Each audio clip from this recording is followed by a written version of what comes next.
to Scarborough Fair. Parsley, sage, rosemary, and thyme.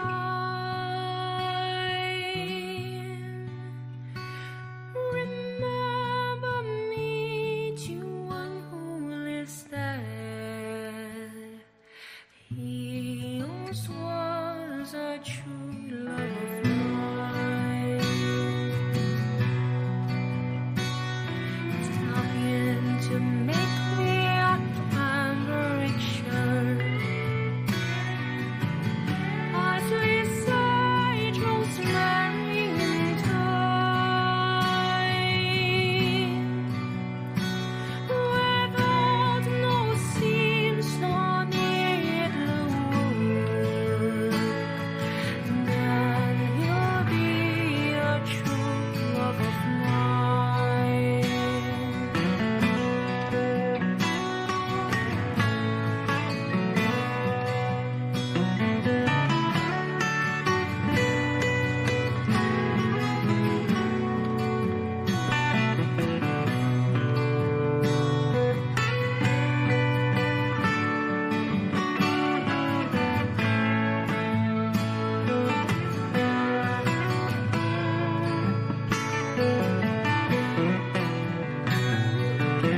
Trying to find me an acre of land. Parsley, sage, rosemary, and thyme. Between salt water and the sea strands, then he'll be a true love of mine.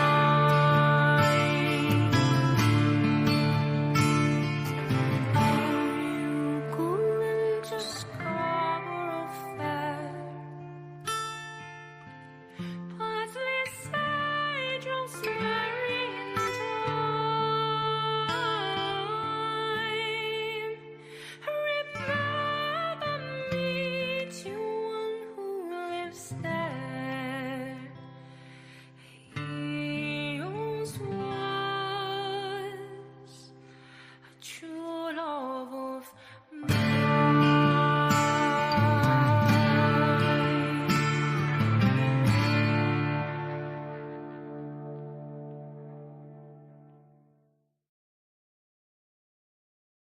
Begin transmission.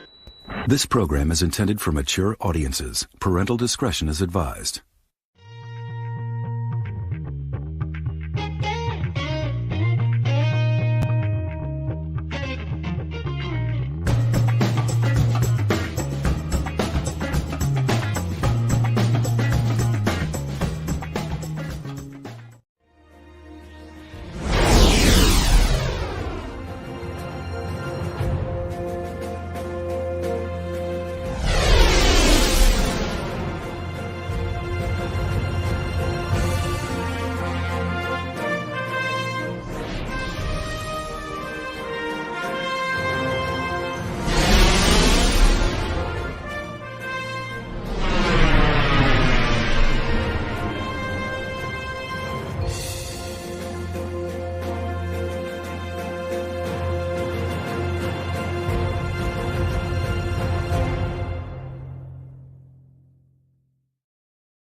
Hello, folks. Happy Sunday. I'm Bill.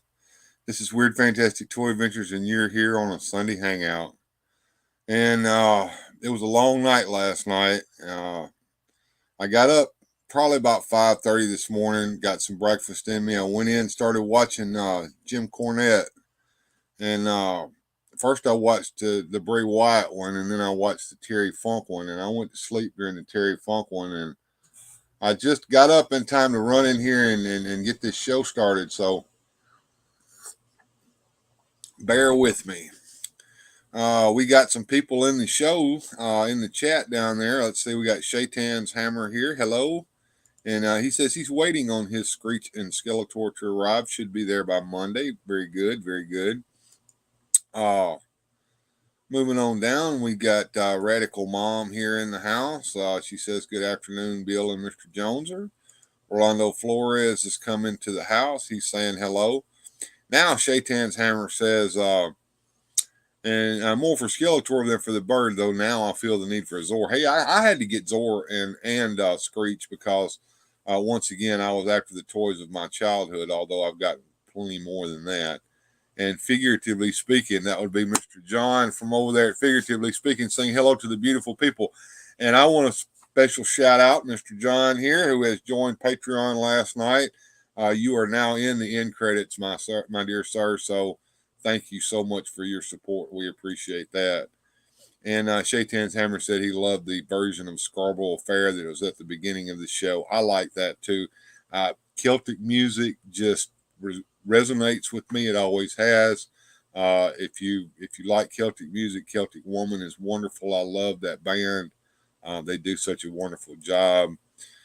Catching up on some more chat here. Let's see who else has shown up since Epic Badger is here. Good to see you, Jesse. Good to see you, sir. And Boba Hicks is in the house. Boba Hicks says, "Hi, everybody. I'm simultaneously watching this live stream in AEW and All In from Wembley." All right. We were talking about some AEW last night. Speaking of talking about stuff, let's get Mr. Joneser here into the show with us today. So let me intro him real quick.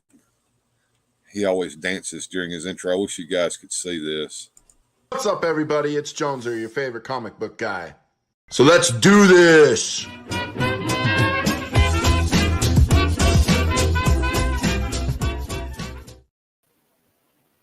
And there's the dance. It's a little head jiggle. Sometimes I get the arms going.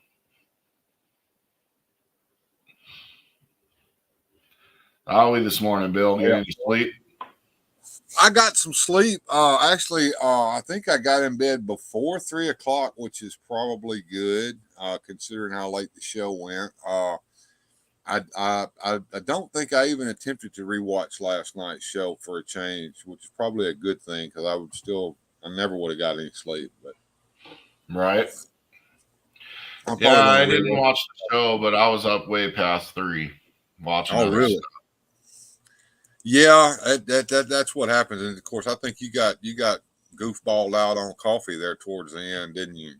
I did. Yeah, I took a cup I shouldn't have took. I probably should have just went to bed when you offered. Yeah, that's always there's what we should do and what we do, and that's two different things usually. Anyway, after this past week, it's just been both draining physically and mentally. I think I said that in the description below. You did, and it really didn't help. Friday was just like whammy after whammy after whammy. You know, we found out that Terry Funk died, which sadly enough, I mean, I hate to hear Terry Funk die. I mean, he's been such a staple of wrestling, but I'm surprised that he lasted until 79. He was almost 80 years old. So, well, you know, and I don't know if you heard, but toward the last year of his life, his quality of life finally got to where we all thought it would years ago. I mean, you got to think that documentary was shot in the 90s. Yeah, exactly. You know what I mean? And they were thinking that he shouldn't be able to get around comfortably then. That dude went another 20 years of getting around comfortably. Well, Corny talked about that in his show. Well, he touched on it anyway. He said, you know, when Terry would show up to these events in later years, you know, he would come hobbling back there into the back room, and he would and be like, "Terry, you're all right." "Yeah, I'll be all right." And then Showtime would come up. He would jump. He would go out there. He would do what he did, like nothing in the world. And then as soon as he got back through the curtain past the gorilla position, you know, I've seen a bit with Mick Foley talking about Terry Funk. They were really close, and Mick said that he regrets in the last year of Terry's life that he didn't speak out to him more, to reach out to him more, that he'd kind of fallen busy and didn't make as many phone calls as he used to. But he did say it was kind of haunting seeing Terry as he declined, because he was getting a pretty good sneak preview of probably what's in store for him. Well, Mick isn't still wrestling though, is he? No, and he got away a little sooner, I think, than Terry did. But he watched Terry go from not being able to walk comfortably to having to walk with a walker to being confined to a wheelchair toward the end, and I mean, it all caught up to him, and it all caught up to him quick in that last year. Yeah.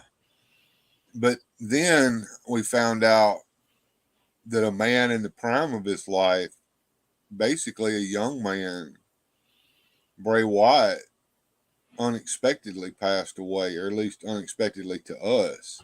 Right. We later found out that he had suffered from a severe bout of COVID that just wouldn't let go of him, and it exasperated a heart condition that was already existing that he had, and they thought that they had that beat and that he was going to be cleared to come back. They were preparing for his return when he had this massive heart attack that took his life at the young age of 36 years old. And that hit me pretty hard, because I liked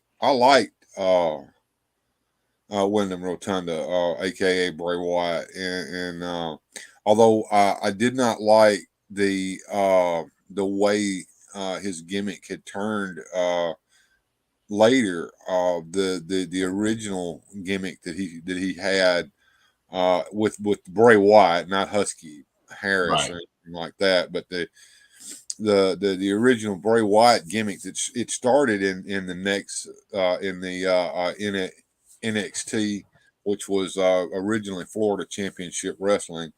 It started there, and that's where it really peaked, in my opinion, and became what it should have been when they got it over to the WWE, and then they kind of watered it down, and then they allowed it to kind of not go where it should have gone. But in the beginning, it was compelling, and it brought me back to watching wrestling after I had quit watching it for a short period of time, and then of course they didn't take it where it should have been, and then I think when they brought Braun Strowman in, the potential came back, but then they pissed that away too. So. And I'm always watching wrestling. I always have watched wrestling. I'm just not always watching modern wrestling. I go into the way back machine, and I watch the stuff from my childhood or even before my childhood. I just don't really, the modern wrestling just does not grab me in the way that it used to. I don't know if it's because I've become old and cynical, or if it's just because I'm one of them, back in my day, this stuff was better and it was done right by people who knew how to do it, and I don't know. Well, there's merit to that argument. There is merit to that argument, because it is overly scripted. It is overly meddled with. There's a storyline that's being told in that ring, right? And if you don't tell that storyline in a compelling way that makes people want to watch it, then you lose. And yes, wrestling is pretty much a soap opera for men, but it's told in a different way. Like I said, it's told in the ring, and it's a simple equation that's so. But then there's nuances to it as well. There's the ring psychology, which is something that's lost today. Absolutely. Absolutely. And the other bit of it is, it's like, like I'm a comic book guy. It's a morality play. It's a play of good versus evil, right versus wrong, honorable versus dishonorable, or at least when it's done right, that's how it is. And I mean, I think McMahon lost his mind when he tried to make the Rock a good guy and Stone Cold a bad guy, and then it flipped, and he thought, well, everybody's a shade of gray then. No. We need the good and evil. That's what appealed to it. There's things happen in any genre, but things happen that are special, and you can't reach that again after it happens. It's a one time only thing. And part of McMahon's problem is that he wants to recreate what made him money before over and over and over again. And the second time is not nearly as special as the first. And the third time, it's starting to become passe. And the fourth time, we've seen this shit before. Let's change the channel. Tick, tick, tick, tick, tick. I mean, Well, what he forgets is he doesn't control who's popular and who's not. The fans do. The fans anointed Hulk Hogan. The fans anointed The Warrior. The fans anointed Macho Man. The fans anointed Stone Cold. The fans anointed The Rock. In fact, quite honestly, he wasn't going to go with Stone Cold. He wasn't going to go with The Rock. He wanted to go with The Rock at one point, and then he gave up on him when he wasn't going to be that white meat baby face he wanted. Right. But the thing is like you have to roll with what the fans are rolling with, and kind of test the air, see where the wind's blowing. Yeah. Well, the thing is, I have a feeling, as much as Triple H or Cripple H or whatever you want to call him, Paul Levesque gets maligned. I think Paul Levesque has his finger on the pulse. And he more so than Vince. He does, and whenever they take him off the chain and they let him loose, things get better. And then for some damn reason, we got to rein his ass back in. We can't have this. He's making us money. We can't do that. And I don't get it. The other thing, you were speaking on ring psychology and things like that, and it's like, that's definitely a part of it. Is these guys don't know how to work. They don't know how to do their craft as well as those of before did, how to work the crowd, how to play an angle, how to tell a story. But the other half of that equation is, and this might be just due health, and we don't have these larger than life dudes all steroided out looking like action figures. Most of these guys you see in the current product look like somebody who'd be stocking shelves at the Walmart. Like, you know what I mean? They don't look like anybody. They look like somebody I could just walk up to and slap to the floor. You know what I mean? I've heard Cornette talk about that before. But let's go back to the 70s for a minute. I mean, you would get guys coming out to the ring with a beer gut hanging out on them. Sure. But you know what? That dude looked like he could fight. He looked like there was something a little different about him. He looked like he was a rough character. He looked the part. Yeah, maybe he had a beer gut and buggy whip arms or whatever he had, but there was something about him that made you think he could whip somebody's ass. A perfect example of that would be Plowboy Frazier. Have you ever seen Plowboy Frazier? No. I think he was Uncle Elmer, if I'm not mistaken. Okay. Now I got you. All right. Plowboy Frazier was tall. He was built massively, but he wasn't like a bodybuilder by any means. Right. He had a gut hanging off of him, but he had a punch that could probably bust bricks. And he was just a big old thing. And of course, when Don Bass and Jerry Lawler brought him out, it was funny as hell. Supposedly, they went down to Philadelphia, Mississippi, and they saw Plowboy Frazier plowing a field, and he was pulling the plow himself. And they gave him a bunch of dime store rings and said, "Here's some gold and diamond rings. You can come and wrestle with us." And he'd come out there and he'd go, "Look at all these pretty rings that they gave me." And you could tell that they were just fake as shit, Just telling the story, But I mean, it's like you gotta draw people's attention. I don't care if you do it because you look like a He-Man action figure, or you do it because you're a big guy or a tall guy or a fat guy or a giant in some cases. Or, but you got to draw people's attention. And like I said, these guys nowadays, they don't look intimidating to me or tough to me. They look like whiny little kids who barely know how to do this, that think they're better than they are. And that's just maybe me, a grumpy old man. But they're like, oh, I don't want to watch that stuff from yesteryear. What am I going to see? A bunch of wrist locks and a bunch of headlocks. It's not just That's called wrestling, Jake. It's not just a bunch of wrist locks. It's a headlock. It's knowing when and why to apply said move and when not to. They don't know that. They think, oh, well, I'll just gather outside the ring and jump on each other and do 14 cartwheels and 85 flips, and that's a wrestling match. AEW, yeah. Well, even WWE is beginning to look like that a lot. Well, you're right about that, though. That's because they're trying to do that luchador stuff, which there's nothing wrong with the luchador stuff. The thing about that is they know what they're doing as well. There's that ring psychology once again comes into play. They know when to do this acrobatic stuff and how to perform it. They don't all gather in one spot and then shoot one man over the top rope so everybody can catch him. No, well, I mean, that spot's played out. They should never do it again. It reminds me of I don't know if you know who Ole Anderson is.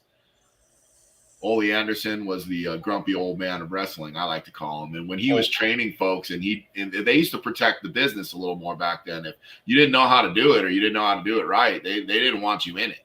You're going to ruin it for everybody else. Real. Yeah, kayfabe was real, and they knew what would happen to the business if it got exposed. One of the things Ole was famous for saying for people that didn't know how to do this right was he's like, yeah, just don't do that. In fact, don't do this. And they're like, what, that move? No, none of this. Just don't do any of this anymore. That kind of reminds me of when Dusty Rhodes was training people, and the guys would get out there in the ring and they would try some shit that they didn't have any business doing in the ring. Don't do shit you don't know how to do. Right. No, I know. Al Snow will tell you there's a comment here about Ole being a tough trainer and a booker, which he was. And Al Snow will attest to you. I think Ole broke him in, and they like hooked his freaking mouth and tried to get his eye out, and they beat the dog off of him. But instead of crying freaking baby boo-boo snot and running away, Al stuck around, bought a ticket to their show, and sat and learned his craft, and that's why he made it. As he was willing to work. That's how it worked back in those days. In those days. A perfect example of that was Stu Hart's Dungeon. There you go. I mean, he was teaching you how to wrestle, but you could hear the screams coming from down there. As he was sitting there, basically just torturing people in that damn dungeon of his. They wanted to see what people were made of. This was not a business for weak people. This was not a business for soft people. This is a business that's tough. It's going to chew you out. That grind is rough. I mean, these people are working like 250 days a year on the road getting punished. They want to see if you can take it. If you can't take it for a couple days at training camp, you might as well just forget it, Jack. Yeah, well, it was a hell of a lot worse than that on the road, because if you twist your freaking ankle, you still got to get out there and wrestle tomorrow. Well, and if you don't, and especially in their day, if you don't get money. See, nowadays they get these guaranteed contracts, which is better for the talent. I'll give them that. But it might not be better for the business, but it's better for the talent. They get guaranteed contracts, so they get paid whether they're hurt or they can go or not, just like other professional athletes do. Bill Watts punched Ron Simmons to make a point in WCW. Bill Watts. If he's lucky, Ron let him. Yeah, Bill Watts is interesting too. But Ron Simmons was a real deal too. We talked about him a little bit last night as well. Let me catch up a little bit on what's going on over here in the chat. Rolando Flores has been busy doing his job. The links that he has posted, please go and check them out when you get a chance. He's good about that. I appreciate you, Rolando. And then all those links. Thank you, Rolando. Yeah, and then check out Rolando's Instagram page, where as Rolando goes across the country, he does these toy hunts, and he shows you what the various Walmart shelves and Target shelves look like in the areas that he's passing through. And it'll give you an idea of what's coming to your area if it isn't there already. So thank you for all that. I haunt that Instagram page myself very often. In fact, a lot of times I've even been like, oh man, you know, like he had something I was looking for, but by the time I seen the picture, he's long gone. My friend, Mr. Sir, I Like Salt, who is a great supporter of us here at Weird Fantastic Toy Adventure, says, so, wrestling, my friend, fake but fun. We talked about that last night, too. I mean, you can call it fake if you want to, but it isn't any more fake than anything else that you watch on television. I mean, do you call Star Wars fake? I'm wearing my Star Wars shirt today. I mean, it's a story that's being told. And yes, at one time they had athletic commissions and they tried to make out like it was like boxing or something like that. But the thing is, Howard Cosell said it the best. The fix is in boxing too, Jack. There's a story being told in that ring every time the guys get in there and box. Thank you. So, and there's an athleticism involved in that. Right. You know, we could sit here and work out a storyline and jump in the ring and start wrestling and probably clear the house as everybody sits there and yawn and booed and left because we can't wrestle and we don't have any athletic ability to worth a shit. And we're not going to have the cardio to be able to stand that. I know I won't. So yeah. And the thing about those chair slaps, that the chair really hits you, okay? Yes, they use the flat side of the chair and not the other side of the chair that will probably harm you, but that hurts. Well, and it depends on who took the shot too. Some of them will prefer it over the back. That doesn't feel good, you know, because they protect their head. Steve Austin would stick his hand up, you know, to where it wouldn't hit him in the head, which is smart. And Mick Foley would just let you bend the thing over his freaking head. Yeah, you know, like they finally told him to quit doing that, if I'm not mistaken. The chair shot to the head is illegal now. It's frowned upon. It causes stuff to happen. Yeah, watch that. That one that The Rock did to Shamrock, that is epic. You know, and there's a backstory to that. Shamrock, the spot was he gets on his knees and The Rock's supposed to swing the chair and hit him in the face. And he said, you swing it. And, you know, Dwayne, The Rock Johnson, you know, he's like, you know, concerned. He doesn't want to hurt his friend there. And Shamrock allegedly told him, either swing it or I won't sell it. And he goes, oh, I'll swing it. And he does. That's an epic one. Yeah, that I still remember those multiple chair shots to the head that Foley took that shouldn't have been. I say this one's worse in a way, even though it's just one, it's worse. Whereas the ones Foley took, it was the many in succession that did it. Does your wife say it in the accent there? Don't do shit you don't know how to do.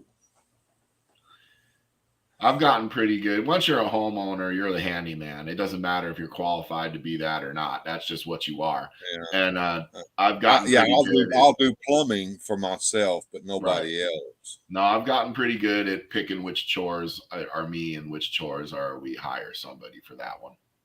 Hey, Adam, what's happening, man? Good to see you. Glad you decided to come in and hang out with us today.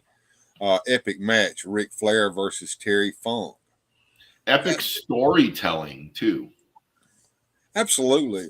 And Terry Funk he was good at storytelling. I mean, he could really come in. He could come into an area and do shit that nobody else could do. And he just knew how to work that. And it's something that's lost today. I know it just is. And good to see you, Daniel Garcia. I'm glad you joined us today. Terry Funk was in Quantum Leap, Roadhouse, and Over the Top. Yep. Sir, I Like Salt says, when I go to repair something, my wife tells me to buy two, knowing I will ruin the first replacement part. Well, that and a 15-minute job always turns into the half a day for me as well. I mean, it just doesn't ever go as planned. Mick Foley is not a fake athlete. Hell in a Cell versus the Undertaker. Absolutely. There was a lot that happened in that. And I think that, Vince was like, thank you for all you've done for me, Mick Foley, but don't ever do that again. Right. That that could have went the wrong way real quick.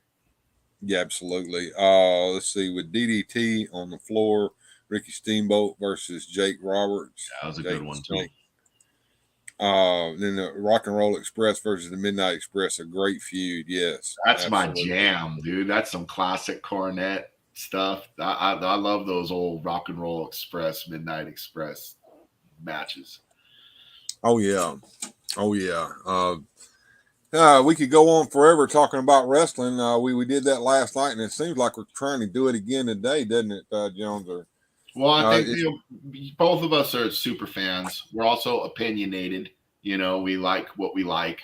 You know, but yeah, I'm sad for the state of wrestling. I wish it could capture the magic like it used to have, but I think that time has passed. Whether or not it can get back to that in any way, I wonder. It's reminiscent to me of like the state of boxing. I think the problem isn't the talent as much as the trainers. You just don't have the knowledge that you used to have. I mean, like Mike Tyson forgot more about boxing than a lot of these guys will ever know. Larry Holmes, I don't know if you remember Larry Holmes, but he came out, I don't know if he was in his late 50s or early 60s, and boxed Butterbean and gave him a clinic. Outpointed him for 12 rounds. Butterbean couldn't touch him because he knows how to wipe off a punch, how to jab, how to work the ring, how to do the craft. Butterbean knows how to be fat and swing. You know, like that's kind of what you're looking at with wrestling nowadays. You got a couple one-trick ponies that know how to do one thing, and they don't even do it that well. and they don't like. I mean, you see Tojo Yamamoto get more out of freaking holding the guy by the ear than these guys get out of throwing themselves around. Yeah, the Jeff Jarrett versus Shawn Michaels, a classic bout in your house. That was a good one too. Yeah, very underrated. Let's see what I got going on over here on the table. Move the camera around here. It got moved out of the way for some reason. There we go. So last night I showed that little thing with the Wyatt family, and somebody had talked about the Wyatt family figures. I haven't had a chance to look. I don't know what these figures are worth nowadays, but I have a feeling that Brody Lee back there, aka Luke Harper, he died first. A couple of years ago, and then now Bray's gone, and I remember wanting these figures so badly when the Wyatt family first came out, and I just when I finally got them, I was like, yes, I have what I've always wanted out of my wrestling figures, and they've stayed on display. I mean, I've rotated my wrestling displays over and over again. I know you can probably see a little bit back there in the background of what I do still have out, but these figures here have stayed down where I could get my hands on them, and I never took them away, even though the gimmick went away and Wyatt changed his whole deal. I just love the way they look, and even old Eric Rowan over here, who could never wrestle worth a shit, but I mean, look at that face. Only a mother could love that. Well, and that's just it. He didn't need to know how to wrestle worth a shit. Like, he just needed to be big and scary, and he did that excellently. I know he did. I mean, Bray was the star of this show. I mean, that's a given. All those guys needed to be was a scary looking muscle, and they did it great.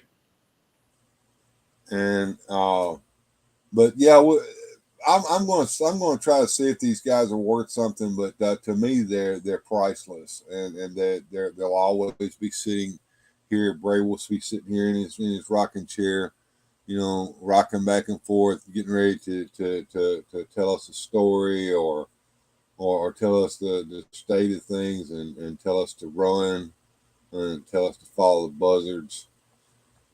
And just the look of insanity here. I mean, I don't know. It's just something that I'll always treasure. But I'm gonna put these guys back where they go, and we're gonna get into that package there with Screech and Skeletor first. put these guys back where they go. You know, my Screech and Skeletors hit my pile of loot at Big Bad Toy Store. So has a lot of stuff. My pile of loot's probably overflowingly full. And I haven't shipped it just because I still got this big pile behind me I haven't opened. And it's like, Jesus, I'm just so backed up in this Masters of the Universe stuff. I don't know if I'll ever catch up. Yeah, I know. I finally got my pile of loot down to something manageable. Amazon has shipped my Snake Mountain, so it should be here in a few days, and I'm kind of curious to see what it's going to look like compared to the old school Snake Mountain there. Here we go. Let's get that little piece of tape undone there, and we're going to get this package open. Tell me, guys, down in the comments after this show is over with whether you enjoy watching us open these packages or whether I should pre-open the figures. You know, I don't know. Let's take a look at it real quick before I actually get it opened up here. We've got Skeletor and Screech. Evil Skeletor commands his barbarian bird into battle. And then you see Skeletor with Screech hanging out on his arm there. And back here you can see Snake Mountain. And then you see the I guess that's a little girl child there playing with Screech. Make the wings flap, snap on the battle pack. Collector's edition, inspired by vintage artwork. And of course, we have one of these little creatures here on the side. And on this side, we have what looks like the remains of a person here that's been killed on the battlefield. I guess the buzzards came and ate the flesh off the bones. And then back here, we've got Skeletor commands the vicious Screech to bring his enemies to their knees with his piercing cry. And then it's Zor here, and Screech, and then Skeletor commanding Screech there. Modernizing and celebrating the original 80s Master Universe action figures, Master Universe Origins gives you the power to pose Eternia's greatest warriors as retro-style figures or in new action-packed battle positions. And then push to make the wings flap, slide over Screech's head, snap together the battle pack. Down here we have Point Dread and the Talon Fighter. We have the 2000X King Randor. We have Slamurai, Screech and Skeletor, and Snake Tila and Snake Trooper. Joneser, question. Out of the cross sell down there on the bottom of this particular package, is there anything in there that you were wanting that you have ordered or have in your collection? I got the Point Dread and the Skeletor Screech. I passed on 2000X Randor, Slamurai, Snake Tila, and Snake Trooper. Same here. It's not that they're bad figures. It's just that, first of all, we've got Slamurai here, who is just Ninja or painted white. Right. I've already got a King Randor figure that's like what I always remember. And as much as 2000X is a great thing, I don't think it fits with my play. So, and I wasn't into the snakes, and Snake Tila, that doesn't go anywhere with me. And that same goes with Snake Trooper. So, you know, hey, if that's your play, that's your play, but it's not mine. So, you know, no offense, guys. But I really wanted this Screech.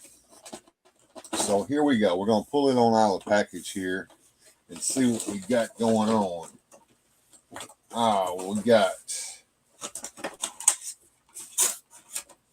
We got stringy dingies. Oh, I thought they eliminated those stringy dingies, but the stringy dingies have returned, and they returned with a vengeance. So let's see if we can get these stringy dingies off of here. I guess I got to get the knife back. All right, stringy dingy number one. That gets the bird stand loose. I like that bird stand. It has a slight list to it. It looks like I'm going to have to put a little bit of oomph on that to get that to go back in position, but it's fine. Let's see. Stringy Dingy number 2 is on Zor here. And there's one on his wing over here. No, that's not a Stringy Dingy. That's the package itself. All right, pull that wing out of there. All right, now got Zor loose. And just like the vintage, he's got this flap back here in the back that makes his wings flap. Okay. And as we can set him up on the bird stand here.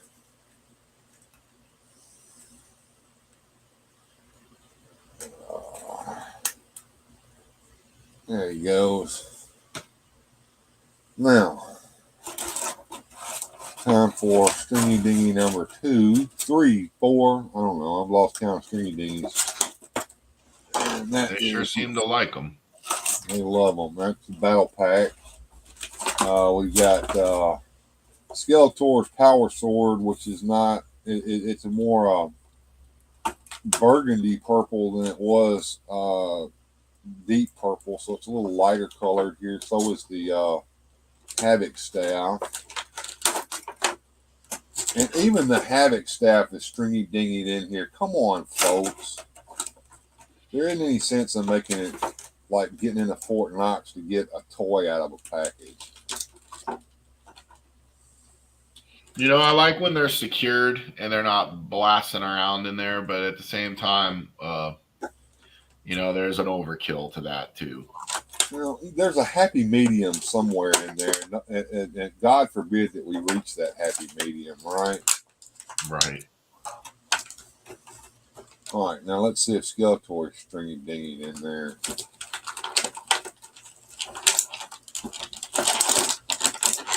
Okay, so Skeletor didn't have to be Stringy Dingy in there, which makes me think that none of this had to be Stringy Dingy in there.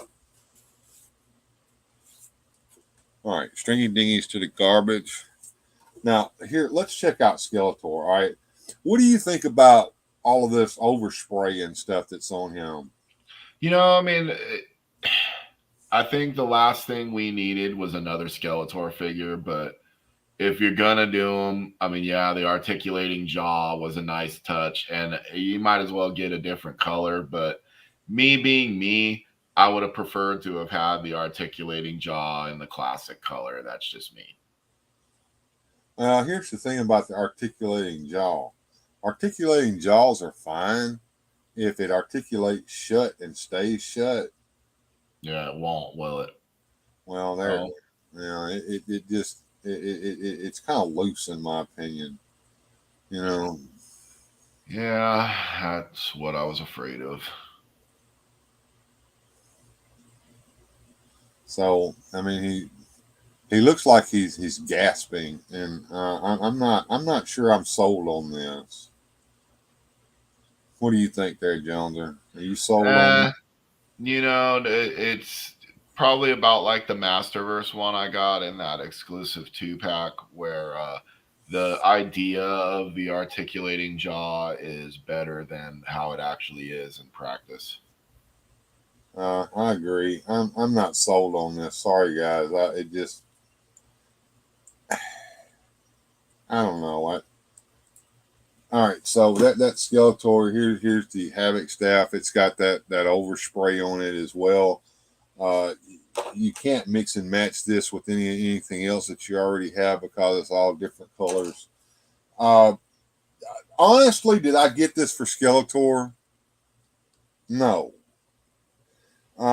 Originally, Screech came packaged by himself. They did do a vintage package with Screech and Skeletor in it, and I think that's what they're trying to recreate with this. But it looks like once again, like the T-Li Zor package. I got that for Zor more than I did another T-Li figure, even though they had a different head sculpt on her. Let's put Skeletor right the fuck back where he came from, along with his power sword. And look, this shit pops right back in there just as good without the stringy dinghies as it did with the stringy dinghies, in my opinion. So, once again, stick that sword back in its spot here. It's got a hole to go in right up here at the top and everything. And look, no need for stringy dinghies, guys. It shit just stays right on in there. But he's going to stay right where he's at. Let's put the old battle pack here on Screech, and let's see how he works out here with the battle pack on. This looks just like what I had when I was a kid. Gonna put him down here on his bird stand, and let's compare him with a vintage. That is cool that you've got a vintage one. That's one of the missing vintage pieces in my collection. I do not have Screech or Zor. Oh, shame. Yeah, I've still got my original Screech and my original Zor, so I'm happy there.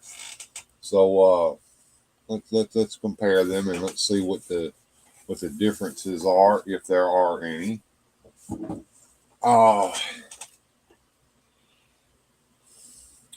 The original one, the wings are not nearly as rubbery. And of course, the way I store them upside down like that, so the wings don't get that dreaded. You know how they tend to look like this when you buy them. You know. But anyway, let's the wing flap on this still works. You got the harness here is made out of a more brittle material, I guess is the word I'm looking for, than the new one. The colors are a little more vivid on the new one than the old one. As you can see, the colorizations different. Well, and that's been the case for Origins as a whole across the board. That's all right. the way, yeah. And one of the nice things about the bird stand, although it's basically the same bird stand, the bottom seems to be made slightly differently and maybe a little wider, so that the bird tends to not want to tip over. So I'm kind of happy with the new one. I like the new Screech better than I did the Zor, but I mean, we can take a look at my Origins Zor here and see how he looks next to these. And then of course we have vintage Zor. I don't know where his bird stand is right offhand. Here it is. And of course vintage Zor here has an even different base to it than the rest of them. So, you know, the bases basically have changed over time, and I like the newer bases better than this original Zor base here. Stick him on his bird stand and get him out here. There you go, collection of birds. So I guess I can put my vintage Zor and Screech away with the other vintage figures now that we have new Origins versions to replace them. What do you think there, Jungle? You know, that's kind of where I went with it. I didn't go to buy any vintage Zor or Screech because now I'm going to have them here.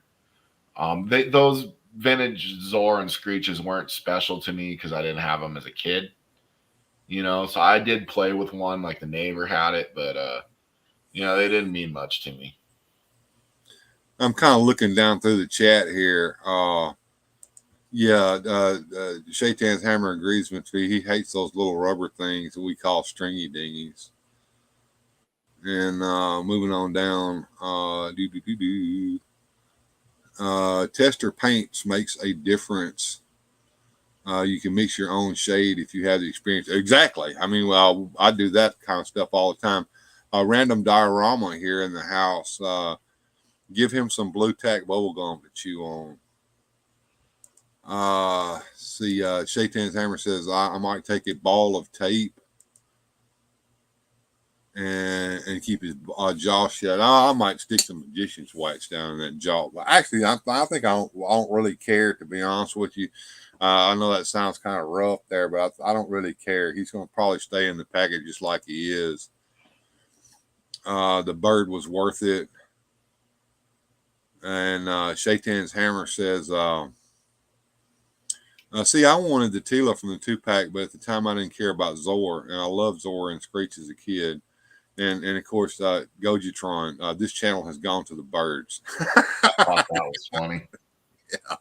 All right. So the vintage birds can now go into the vintage collection box and be put away now that we have the new birds to take their place. So I'm kind of happy about that. See, what did I do with the box? Yeah, here's the box. All right, so I'm going to keep Zor out and Screech out, and I'm going to do the same thing with Skeletor and the Screech packaging that I did with the Zor packaging. We're going to put Skeletor back in the package and put the package in a storage box somewhere, and I have no need for the Skeletor figure. Sorry, Mattel. I spent all my money to buy the bird, and you gave me an extra Skeletor that I didn't want. Oh, get in the slot. You're probably wondering what I'm doing here. See if I can move the camera around. The Blair Witch Project, man. Well, I'm sitting here trying to close this box back up, and it's being a bear on me. All right.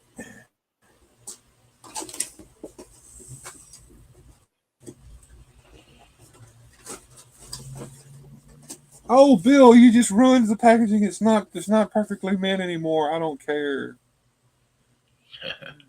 That's that. And that's going to go away into a box, never to be seen or played with again. So we have our birds, and I like that the bird stands are different colors. So Screech's is kind of a deeper shade, whereas the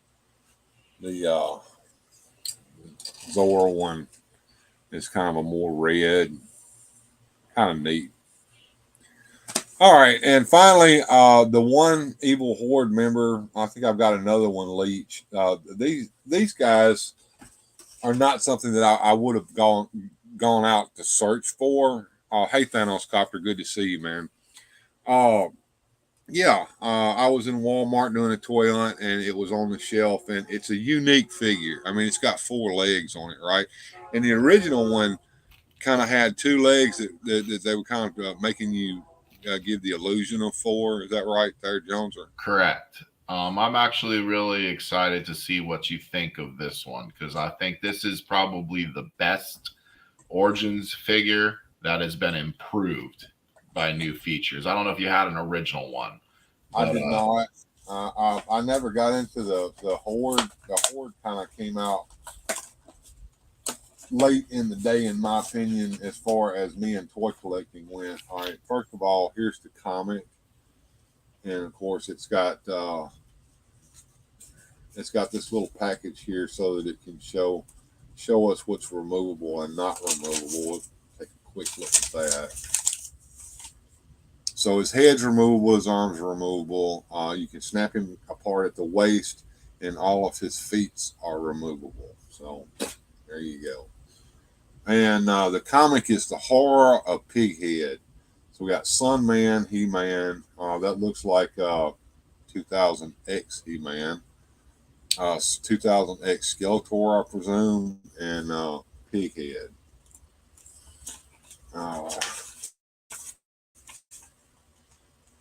Some art here. I'm not going to read the book out, but we'll look through it. All right. What's Pighead up to? Ooh, check that out. That's nasty looking. All I guess you can pause this in the replay if you want to actually read what's on the screen here. And back here on the back we have 2000X He-Man. We have Mantenna, Skeletor, and Pighead. All of these figures were on the planogram at the Walmart on my last toy hunt. Amazing. Wondering how long they'll stick on the shelf because I saw a lot of Naked Stratos and Buzz Off and Jitsu still hanging out there too as well. So here we go. I'm gonna take my man here out of the packaging. So what do we got in the package? We've got a Mantenna, secured in with stringy dinghies, and no rubber bands this time. It's stringy dinghies all the way. The little, is he on his arms too? Yep, on his arms too. Good Lord. See, for me, I had a different experience with the Horde growing up. To me, the Horde was a game changer. When the Horde came out, we had already been doing the He-Man versus Skeletor deal. And to me, it was just completely cool to introduce a third faction that was against them both. Right. You know, it just changed the whole dynamic of play in my mind because now we have this new group and they were just super cool to me. They looked like they came out of like a horror movie, you know, like Hordak reminiscent of Dracula, Leech, the creature of the Black Lagoon, Grizzlor, the Wolf Man, and I don't know, Mantenna, some kind of alien bug insect man or whatever. The Metaluna mutant. Right. But I mean, it was just, they seemed like horror style, you know, and I was a little disappointed that they didn't lean in that direction when they appeared in the cartoon. They went a more like a technology Star Wars-y style villain, which I would have thought, you know, the original Fright Zone toy play set was not represented. It was more like a technological castle. Yeah, you know? and I didn't like that. I like the Fright Zone being the Fright Zone, like the play set. You know, it's a Right. All right, let me see if I can get his legs to do right here. That's kind of interesting how his legs look. But he actually has 4 articulating legs, unlike the original figure who kind of had 2 legs that were supposed to kind of simulate being 4-legged. So that's kind of interesting. And the way he has to stand with his legs in this kind of a creepy position. Have you experienced that as well, Jones? Or Yeah, I did try articulating those legs around to try to get some weird poses, or maybe if you could get them like running or scrambling or whatever. Just the fact that you can even get them to sit in position like they should at all is kind of amazing to me. So yeah, I never had any problem balancing him or anything like that. But he's not one of those that's going to fall over on your shelf. no. And there's the eyes. Now, somebody told me that there is a way to make those eyes stay popped out of the socket. Yeah, you got to stuff something in there. No, there's actually a way to do it. Here it is. Oh, how'd you do that? All right. Down here at the bottom, there's 2 little places built into the plastic. And if you pop the eyes out and give them a little pull, they'll stay popped out of the socket. And then all you got to do is just kind of push them back in here. I'll show you. Pop them out, then take each eye and pull it like that right there. And they stay popped out. Did you see that, Jones?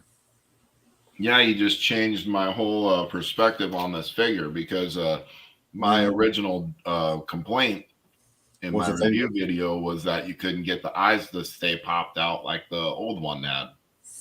Yeah. Ostradamus Toy says, there we go. They clip in a little. Yeah, you pull them out. Stringy dinghies bad. Yeah, the stringy dinghies are bad. Mantenna always looks like he's been kicked in the comedy. Oh, what's up, John? World Made of Cardboard hopped in the house. Ostradamus Toys in the house. Hey, what's up there, man? Good to see you. Shaitan's Hammer said, I always loved my Montana as a kid, even if he was just a brick. And Montana is he's very monstrous. Yeah, he's a monster. Shaitan's Hammer, is this a feature Mattel didn't mention? No, Mattel didn't mention that you could do this. I don't know. I'm not the one that discovered this. I'm not going to take credit for it. There was another toy video. I thought, to be honest with you, John, I thought you had figured this out, but no, it wasn't me. It wasn't me at all. I think I seen somebody stuff something in the trigger behind the head to hold it there. You just pull the eyes up and pop them up like that right there, dude. No, that is cool. And of course, he's got the standard. I guess it's a crossbow. Yeah, they were all Chewbacca fans, so they like the crossbow. Well, then I guess you push that and it's supposed to pop loose. So there we go. And I guess I can we can put that on his hand here. You know, and I never saw the point as a kid of him to have a crossbow weapon because his eyes can shoot freaking laser beams. So, like, why would he need that? Every horde member has a crossbow, a horde crossbow. So I guess that's their signature thing. Sure. And, you know, like I said, the horde for me was, you know, really, really cool. And I spent a lot of hours imagining scenarios and playing with them. My play pattern as a kid was Montana was more their scout, that he had the big ears so he could listen in, and he had the eyes so he could spy, and he was kind of their spy or ranger or scout. There you go. So let's get the standard Eternia backdrop back in place here.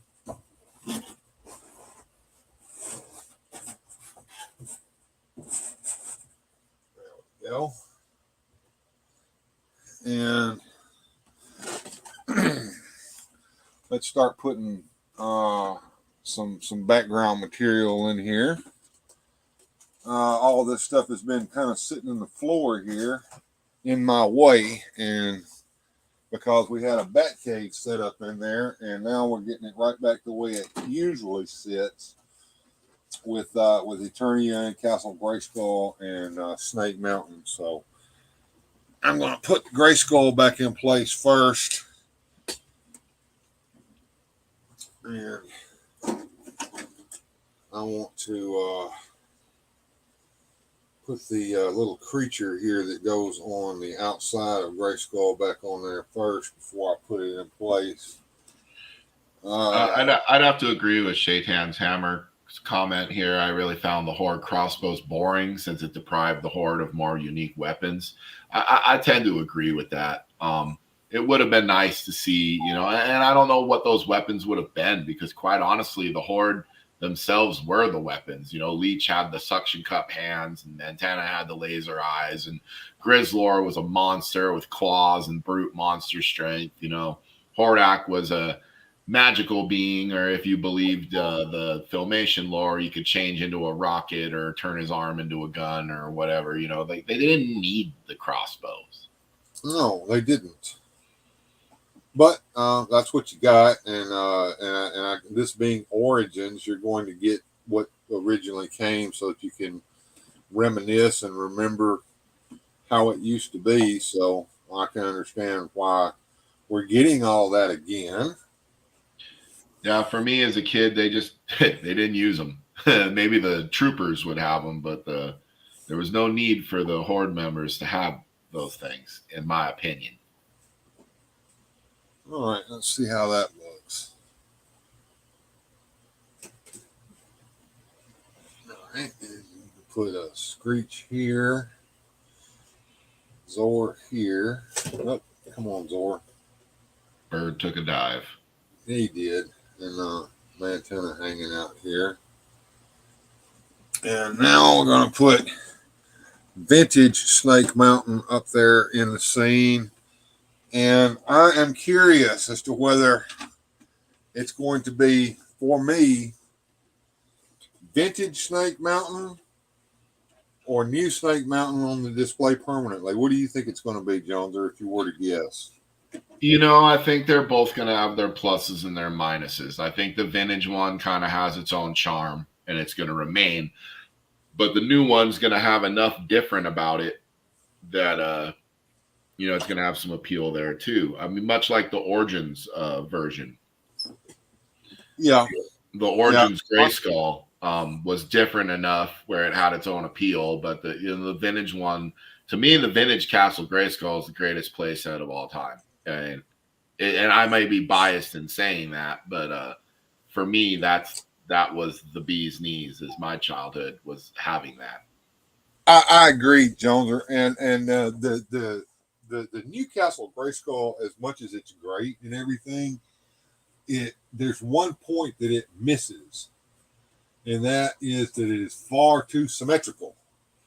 Castle Grayskull is supposed to be asymmetrical. And that's one of the reasons why I'm partial to my model. I'm also partial to it because it is so tricked out and customized. But as far as the Snake Mountain goes, I have a feeling that I'm going to be hard pressed to keep the vintage one on display if that new one is as good as it looks in everything that I've seen. Yeah, and the biggest thing was with Castle Grayskull, and I know I've mentioned this before, and I'm going to say it until the day I die. The original Castle Grayskull, a lot of the action was on the inside. The outside was more to look at. Whereas with the vintage Snake Mountain, all the action's on the outside, and the inside's really just something to look at. It was kind of flipped. Right, and and they're kind of trying to fix that with the new one, I think, and it's going to be. I'm curious to see what the interior is going to be like to play with. I've seen plenty of videos on it, but videos are nothing compared to actually having the thing here. Mantina's been enjoying some of that herb. He got a little red eye. He kind of looks like he has with those bloodshot eyes, doesn't he? I think he's got the munchies too, right? Hordak, so really find the Horcrux was boring since it. Yeah, I think you put that one up there already. Let's see, the background looks cool. Thank you, Bobby Hicks. That is a tapestry that I bought from Amazon.com. It's also being used today as the background on the show. Nightbot. Satan's Hammer says, Bill's Grayskull remains awesome. Thank you, sir. It is the highlight of my collection. I have to say, I love my Grayskull. I feel the Snake Man Horde got robbed of unique weapons. I agree with you there, Ostradamus. Yeah. Thanos Copter Vintage Grayskull is a masterpiece. It is, and it's probably one of the most well-designed toys that there ever playset toys that there ever was, with the complete storyline built into the playset. I'm planning on asking my wife to get me a Snake Mountain for Christmas. Okay, let me know how that works out for you, there, Bobo.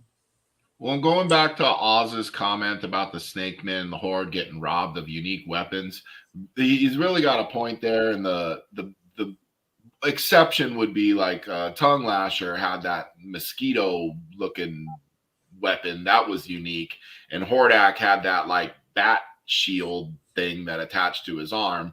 But outside of that, they all came with either snake staffs or crossbows. Mm-hmm. Yeah. Let's see. War Made of Cardboard says, didn't the Eternia playset connect all places? It did. It had 2 ramps. Okay. And the new one, from what I understand, includes the ramps as well. Okay. So the one that Mattel Creations come out with that costed like, what was it? $550, not including shipping, that some of you guys may or may not have ordered or got in on. I didn't get in on that. The ramps are there. You've got a ramp that goes to Castle Grayskull from Grayskull Tower. And then you have a ramp that goes to Snake Mountain from the Snake Tower, so that if you have enough room in your house, I guess that would be like the basement or the whole living room, if your wife will let you, or the garage, you can have your whole Eternia playset set up, and then you can have Grayskull on one side, Snake Mountain on the other, with these ramps connecting them to make one huge playset. Did you order an Eternia playset, Jones? Or I was hemming and hawing about it, and I remember agonizing over it because I knew getting a vintage one was probably not going to be in the cards. Those go for thousands. And so I thought this would be my chance to at least get one that was at least, in the spirit of the vintage one. And I remember my wife told me the day after the King Grayskull exclusive thing expired, like, if you really want to get this thing, get this thing. And I was like, I wish you would have told me that yesterday. I didn't order it. yeah, it's too late now, right? Oh man, missed out. And Grindhead Jim was another one. I think he wanted it real bad. And see, but he I didn't get it. I didn't want it real bad. And in hindsight being 2020, I'm kind of glad I didn't order it because there are better things I could have done with $500. I didn't have one as a kid. I have no tie to this thing. Quite honestly, I remember, and this might just be me hating on it because I can't have one, but I thought it looked stupid. I was like, it doesn't look anything like Eternia from the cartoon. It just, because I guess I thought the Palace, I always hated on that thing. Yeah, and of course the storyline behind it was that it's ancient and that it was buried underground and that somehow it has now come back. No, it rose up. And it rose up from the depths for Mattel to gain more profits. Well, I think they lost their ass on that one. It was one of the last play sets ever produced, and there's only a few of them that made it out there, which makes it very rare. Well, and it was a big price point in those days. I want to say it was an expensive kit for the time. Yeah, I mean it was, but it was the same thing with it was like the MOTU version of the USS Flag. There you go. Who was it? Somebody said that they had all. I think it was Wilhelm Toy and Hobby. Mowed all the grasses that he could mow and did all the odd jobs that he could do and worked extra hours at his part-time job until he collected all the money he needed to get a USS Flag. And when his mom saw how big it was, she said, "Nope, you're not getting that." Oh, wow, funny. Wah, wah, wah. And Shaitan's Hammer. Go ahead. I've seen one once in my life, all set up and ready to go. And that thing is ridiculous as far as size. Well, I have to just watch from afar as people like Laser Pants show off theirs, here on these toy channels because I would never have the room for it. It's as big as a coffee table or bigger. Yeah, absolutely. Shaitan's Hammer was talking about Grayskull in the original toy and toy storyline. Grayskull was key. It was very important, not just secondary to the figures. And indeed, the whole line was centered around Castle Grayskull. And Castle Grayskull wasn't the good guy's home. It wasn't the bad guy's home. It was the key to the power of the universe to become the master of the universe. And the bad guys wanted to gain control of it so they could have all the power. And the good guys wanted to protect it from the bad guys so they couldn't get all the power. It was basically a Mattel version of Capture the Flag was the original playmat. And of course, right. And then that flag up there represents that you have a good flag and a bad flag. Whichever one is flying over the castle tells you who has control of it.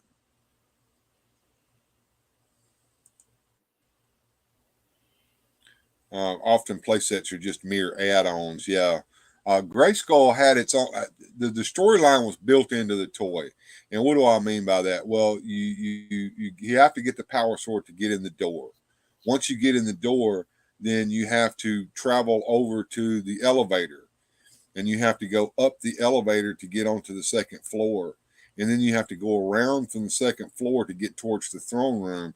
And the throne room has a trap door in it. So whoever has control of the throne room can open the trap door and send whoever is standing on said trap door into the dungeon, per se, which is basically that little grate over the Dwell of Souls.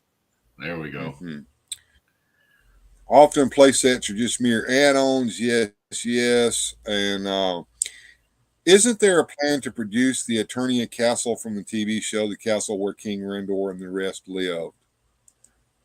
No, I think that there's a couple of different toy makers who have made versions of that, and here we have Ozzy with us. I just invited him to come on. Hey Oz, how's it going, man? I'm doing all right. Man, so different when I stream during the day and a lot of the lights coming behind me from this window. I realize like I get kind of silhouetted out, but Yeah, you're silhouetted out. You got some ring lights or something you can put on yourself? I've got a ring light right here. It's just not showing up. Hold on. May reflect off my bald head, but we'll try that. As a fellow bald headian, I hear you. Yeah, that's why I try to put on the bandana or I try to put on the hat so it doesn't reflect off the shiny dome on top of my head. I've But often wondered, do you guys get like some kind of a shiny polish or something that you put on those chrome domes to make them shine like that? No, Or I they don't just have do to. It has its automatic shine. It comes standard. I took lessons from the Ninja Turtles and do turtle wax. There you go. Wah, wah, wah, wah. Getting back to John here, who was asking about a plan to produce an Eternia playset from the TV show. We have seen some Eternia playsets that have been custom creations. Right. I think Toy Habit showed us one that was very intricate. And then if you go over to Etsy and look for Talos Dream Shop, Talos actually 3D prints one. Mr. Home Arcade bought one. That thing's expensive though. It's in the $800 range if you want to get him to make you one. And but I don't think that they're ever going to produce one actually for the real toy line. What do you think, there, Ozzy? It's pretty much confirmed that there are no plans at this time that we are aware of for any type of Eternos playset. Right. We have seen those customs and they are good. The one that a lot of people look to, and it was rumored to be a concept for classics, it was actually just a fan made one, and it was proposed at the same time as classics was coming around. I saw that. Yeah, it wasn't an actual concept that was made by anybody at Mattel. No, but whoever produced that picture knew what their concept art looked like, though, and they mocked it pretty well. Yeah, they did a really good job with it. It looks phenomenal. It would make a great play set, but it would be like almost on that scope of Eternia in realm of scale and size, because it was pretty beast. Same thing could be said about a concept of a Fright Zone. It would be about that scale, like a full Fright Zone from Filmation, not the not that little one that we got, in the vintage line, which is still like one of my favorite play sets because that thing is packed full of play features, right? Top to bottom. You got the tree, you got the jail, you got the reptilian snake out of the cave, you've got the trap on the ground. Every inch of that thing is pure play set, play feature. Definitely one of the best to this day. When you talk, I could see Mattel Creations doing that as maybe a crowdfunded project. I don't even think that would have to be a crowdfund, really. I mean, it's not a very large play set. Well, I want to interject here. The back end of that play set really disappoints, though. When you go on to the other side, there's just nothing there. It's just empty nothing. It's not meant to be played with on the other side. It's all on the front. Yeah, that's all the like other ones had at least something to look at, like a sticker on there, or you know what I mean? Like they didn't even try. But I think when they made that, they designed it to kind of be stuck in the corner. Right. And that's why there's nothing behind it. Right. Yeah, they didn't really want you to do much else with that one. You know, what I always thought would have been $1 million idea was to take that original Fright Zone concept and have kind of like a Point Dread with the Castle Grayskull, the attachment for the slime pit off to the side or something, where you could make a little more out of it, Right. Joneser, you are preaching to the choir. We've actually spoken about that on Toy Frenzy a couple of times, where we're hoping, they've said they're going to go through and complete the vintage line with Origins. It's going to be Mattel Creations now, where we're going to have to get everything from them. They did not specify whether they were going to get vehicles and play sets involved, But if they want to complete the vintage line, we need those 2 play sets. We need Slime Pit and we need a Fright Zone. And I hope that they would in some way combine them so that it would kind of measure on the same scale as Castle Grayskull or Snake Mountain. But when it comes in terms of measurement now, I really hope that they take that to heart, because we got shorted with Point Dread. I mean, pun intended there completely. You can't even stand a figure up inside a Point Dread now, and that's kind of ridiculous. Right. Yeah, nobody tested that. Yeah, if you Right, like nobody if you watch said. my review of that, if you watch my review of that, I was very disappointed in the scope of that project.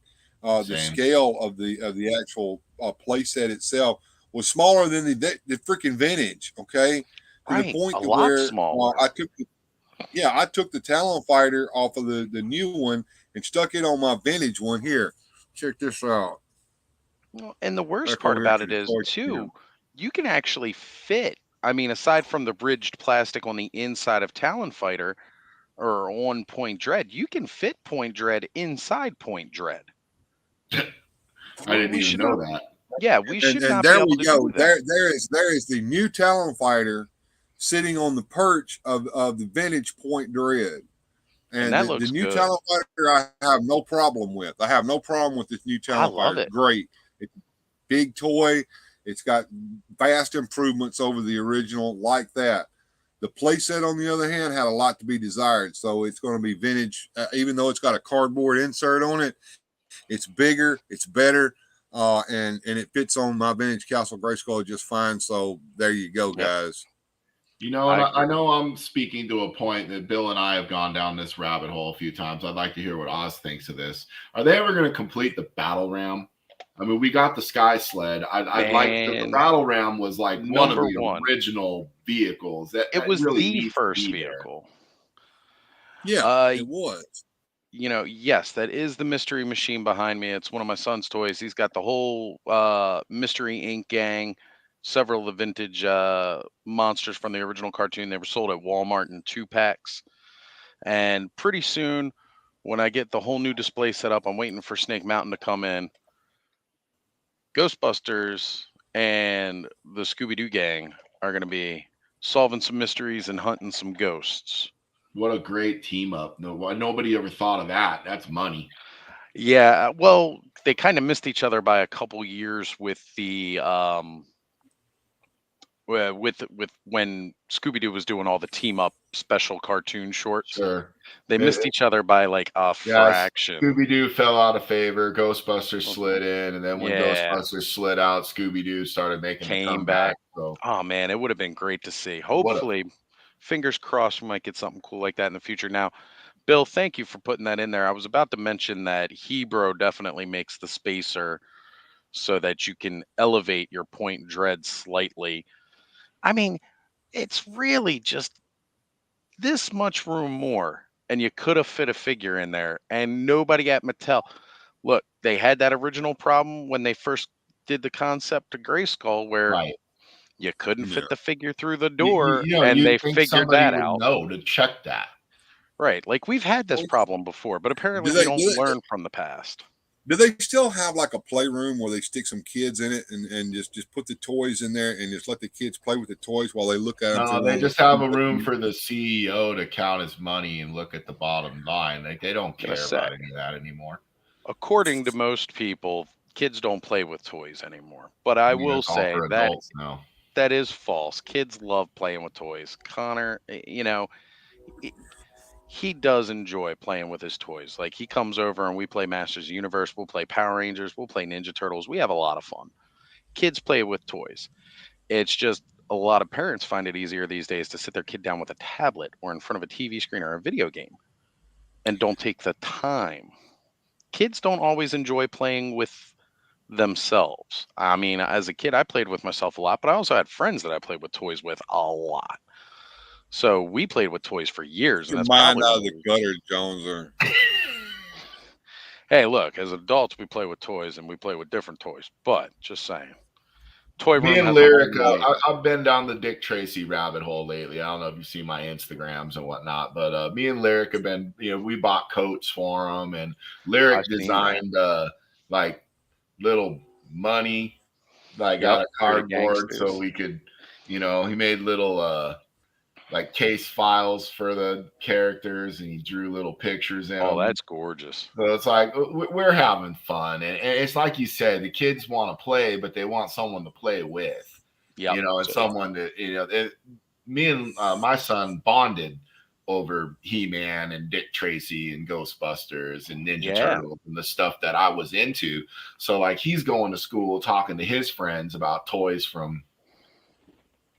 Uh-oh. I It's think like, we lost like Jones. Jones' camera hit the Sorry brakes there about for that. Someone we tried to call me. Mhm.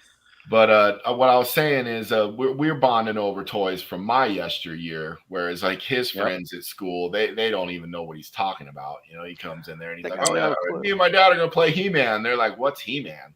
Well, see, that's why one day, like, if Connor has his friends and he's over and he comes over, I want them to walk in and see a room full of toys and be like, dude, what's all this? And be like, let me tell you something, brother. We're going to sit down here and we're going to rumble with some toys. We're going to have some fun. It's going to be a great sleepover. We're going to have pizza, man, and you're going to love it. And that's what I love about these origin toys, because I'd be frightened to do that with a vintage collection, because the plastic's a little more brittle these days to do Right. that with those older toys. And you got to replace just about all the leg bands. But Oh, yeah. fortunately, we've got great people out there who have helped facilitate that with those elastic bands. But they're still like, vintage for me is just nice for the shelf. Sure. You No, know, Lyric knows the difference too. He goes, "Dad, these toys are for playing with, and these toys are for looking at." yeah, you got to So have the he ones meant knows for what's playing. what. Origins is perfect for playing. Let me go and address Thanos Copter's thing here, and we talked about that the other day. Joneser and I did. All right, so Thanos went to the store and saw a bunch of kids buying some toys, which made him smile. All right, Ozzy, have you watched Wilhelm Toy and Hobbies show on the 118 stuff? Yeah, the stuff he's been showing off from, like, what's it? The basically the Chop May or whatever they're calling it in various retailers. These are reasonably priced toys that are They are. they're over on the little kid aisle at Yep. Walmart. They're being sold in dollar stores, kind of like Final Factions being sold in dollar stores. And the Final Faction is another perfect example Yep. of what I call the future of toys for children. Okay. In the last toy hunt, we went around there to that aisle, and that's where the toys that kids are playing with are. They're not over there on the action figure aisle where all No, those old men hang out at. The toys that kids want to buy are over there on that aisle, and there's nothing wrong with those toys, folks. not And at all. They are they're just great. as collectible as anything. And what's really nice about them is if you're into the 1/18th scale, the 3 Yep. 3/4 inch scale, or some of this can even be adapted for what we're playing with at the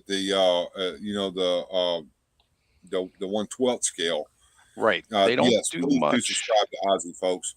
But yeah, you can go over there and you can find perfectly good play sets. Now the coloring may not be to your liking, but slap a coat of paint on that and that fixes that. I mean, there's spaceships, Yeah. dinosaur play sets, reasonably priced dinosaur play sets, not way overpriced Jurassic Park stuff, but perfectly playable stuff. Vehicles, Jeeps, pickup trucks, cars, And the other fun thing is, houses. too, say you do get some of the Jurassic Park stuff. The Hammond collection scales perfectly for those toys, like the Hammond collection figures. And I mean, I hate to say it, we always want to make sure that these companies get the money and when you can buy it at full price. Unfortunately, full price just hasn't been as affordable as full price used to be. And we kind of got to wait for clearance. But a lot of that Jurassic Park stuff hits clearance. And again, you buy a couple of these play sets, a couple of the trucks. Like if you don't want the bigger Ford Explorer set or you don't want this or that, you just buy a couple of the dinosaurs and a couple of the people. You can make a Jurassic Park compound for way less than that crowdfund business they tried to push through. And the other thing is, we're talking price points there for a minute. You go over that aisle that I'm talking about at Walmart. Yeah, I'm talking price points that are within the range of what mom is willing to spend for a kid.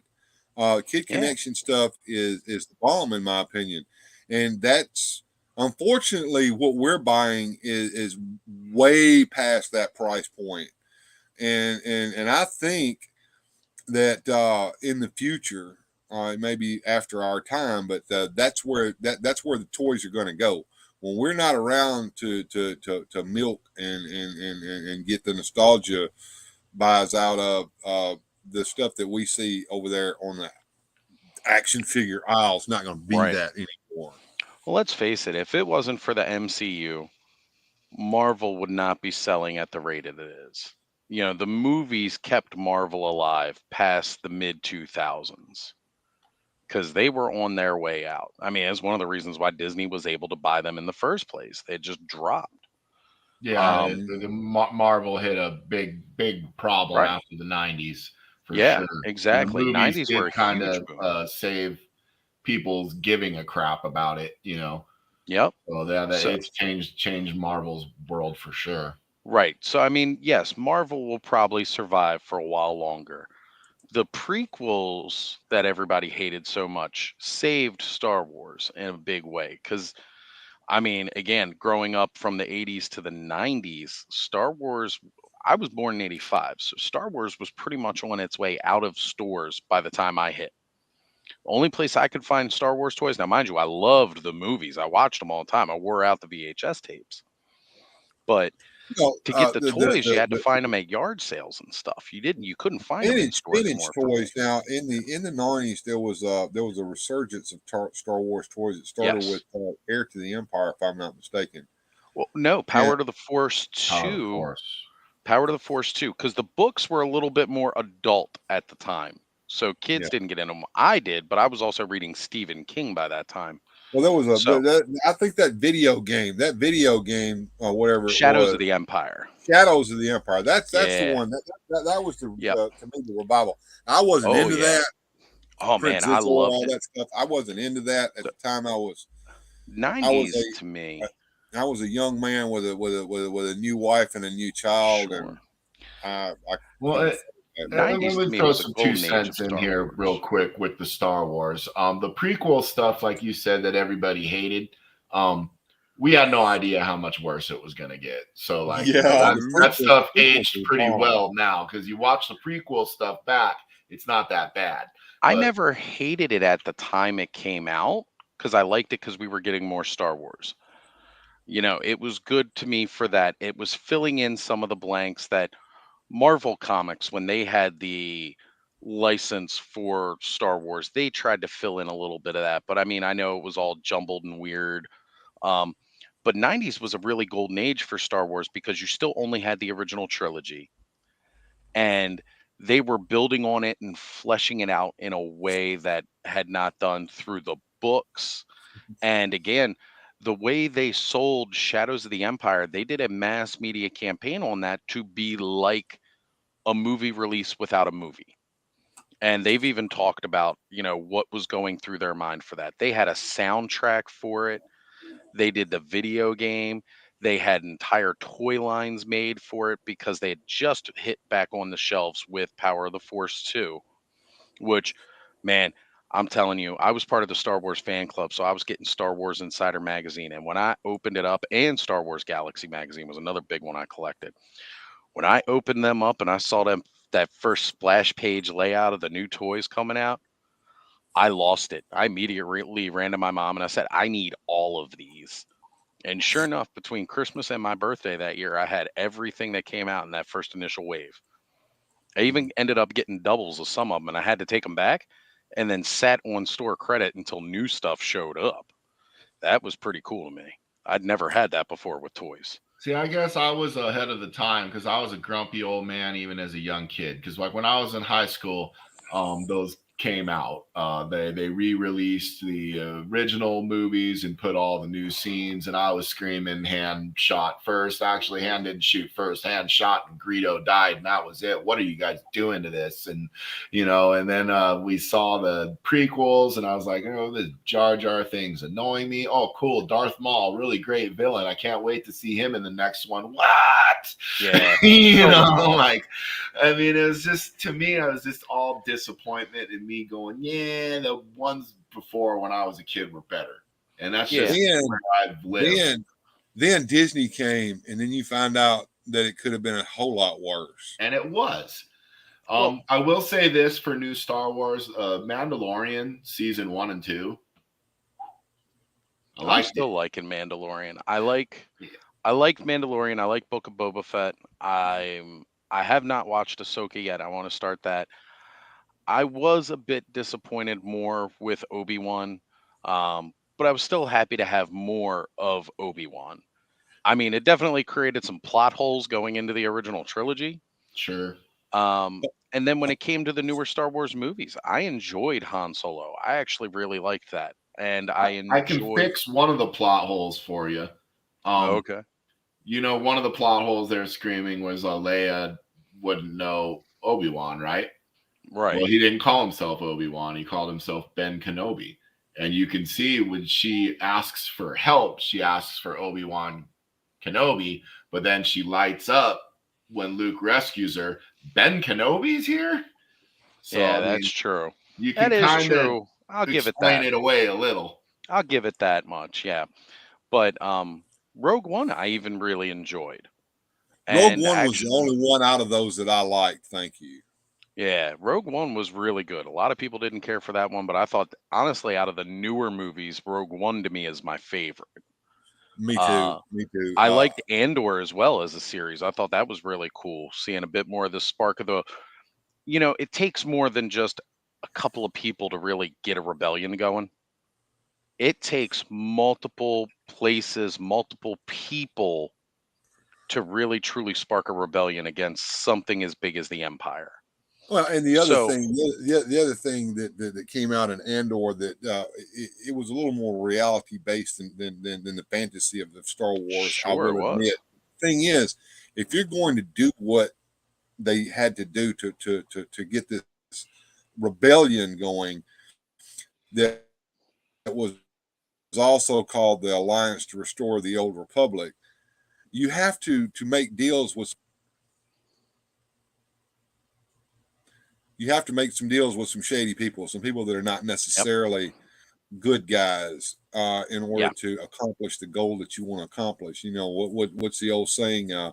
One man's terrorist is another man's freedom fighter. So it's true. Yeah, absolutely. And we saw a lot of the more shady dealings with the Empire, as far as being tyrannical. Them dealing more like having backwater deals with like Jabba the Hutt and stuff and different crime syndicates. But they didn't show where the rebels had to do that. Rebels had this massive fleet. Where'd that massive fleet and I say massive, now mind you, sure, it was a lot smaller compared to the Empire's fleet. But where did that come from? How did they facilitate that? That stuff, it doesn't just pop up out of nowhere. You think the Empire was letting somebody build that fleet? If you're a rebellion, you're committing treason. You're breaking the law. Yes. So the whole entire act of rebellion is illegal right there. Exactly. So, and we all know what happens when you have an insurrection. Yep. They will try to squash it no matter what. And that's what they were doing, So, I mean, of course, they're going to appear like villains to some degree. But all the best villains do think they're the heroes in their own story. Absolutely. And that's true. That's true. That real quick, guys, John tells us that at Walmart there's this giant $20 robot, $20 now, stands over 20 inches tall and comes with 10 little robots and transforms. Yes, I have seen that, and it's kind of like a jumbo machiner. And this was my whole point earlier, John, is that is the future of toys for children that children will play with, in my opinion. Yeah. Well, one of the big deals, and a lot of people talk about price with these things and what we think is overpriced and what we don't think is priced. You know, we look around at price tags from the 80s and we see $2.99, $3.99, and we think, oh man, how great would it be if toys cost that much, now. The reality of it Yeah, but is remember how many lawns I had to mow to be able to buy that $3 toy. that's Well, I mean, your exactly hourly wage was exactly. $2.99, $3.99. Nowadays, People, your average hourly wage is Well, let's talk it's about Castle still, Grayskull. What was the Castle Grayskull price point? It was like $25, right? it was Uh, initially 40, quickly reduced to like the $25, $30 price range, depending on retailer. I remember distinctly that my mother had to put it in layaway at That's right. JCPenney in Well, order because for me to most of get our that. parents, they're making $1.25 or they were doing good at $2.30 an hour back then. Mhm. They were doing really well. And I mean, wages increased and prices increased. The problem is now wages haven't quite increased enough to keep up with everything. And so, yes, it does take a bit more now. Like, I make a reasonable wage. It's certainly not minimum wage. I make a reasonable wage, but it's still going to take me an hour's worth of work to get a figure. So I got to translate an hour of my work time for, you know, every one of these guys that I buy. I have to take a couple of hours worth of work time to get one of these bad boys because Yeah, they cost. and the other thing that people are missing today, and they're not feeling it yet, but they will. We're experiencing a recession, in my opinion, and the Big economy time. is big time going to change, and we're seeing that the prices of food, gasoline, and plastic and petroleum and plastics made out of petroleum. Thank you, and all of this, and our wages haven't yet changed to reflect that, which means that we're making the same amount of dollars that we were making before, but it costs more dollars to buy the things that we To do need to everything. survive. And there's a difference between wants and needs. Toys are wants. Toys are Needs wants. needs are like food, shelter, stuff like that. The things that you have to survive. And the prices are not going to go back down. They're going to Well, Not we at gotta all. stay. understand too, though, as Americans, like we're complaining about stuff that other people like. I mean, in America, we have fat poor people. Yes. Like think about that. Yeah. Right. You know what I mean? Like, Yeah. that's not something that happens anywhere else. So here's just one of these things that's pretty super cheap at a Walmart that you can buy reasonably priced. And look at it. It's a friggin' dinosaur transformer. I mean, well, it's clearly from Japan, so maybe this isn't Walmart directly, but that's $10. That's a pretty cool transformer for $10 and way below what Hasbro's telling you got to pay for them. Just Yeah. to give an And example of some of these cool things that you can find cheaply at Walmart.